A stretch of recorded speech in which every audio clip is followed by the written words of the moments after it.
So today on this video, I'm going to review the Halifax share ISA.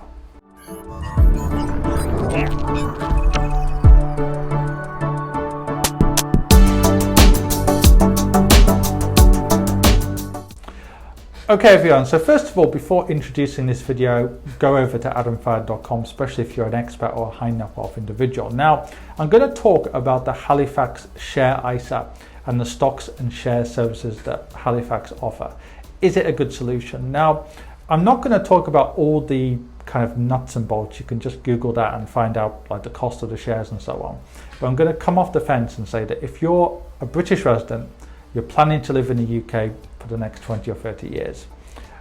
Even if you're an expat who's planning to live in the UK for decades and you don't have a very specific need, it's not a bad option for you. For a beginner investor or somebody who doesn't need something very bespoke, it's not too bad, although there are many new options from low-cost providers that could be better than the Halifax.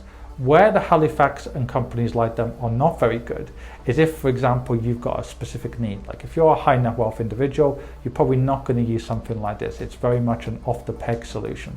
Likewise, if you're an expat or planning to become an expat in the future, you're probably not going to use something like this, or you shouldn't use something like this, because if you move from country to country, your account could be closed down, or you might not be able to add more to the account. So it really depends what you're trying to achieve. It's not a bad option, I would say, but it's a generalized solution. It's not a specialized solution. How can I help you? In two ways.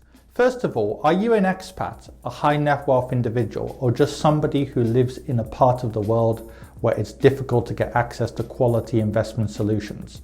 In which case, go onto my website on adamfire.com and find out more.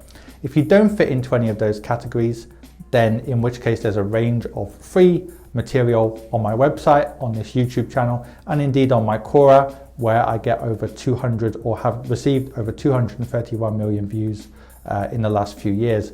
And finally, if you want to actually read my thoughts in more detail, go onto Amazon and find my book on there.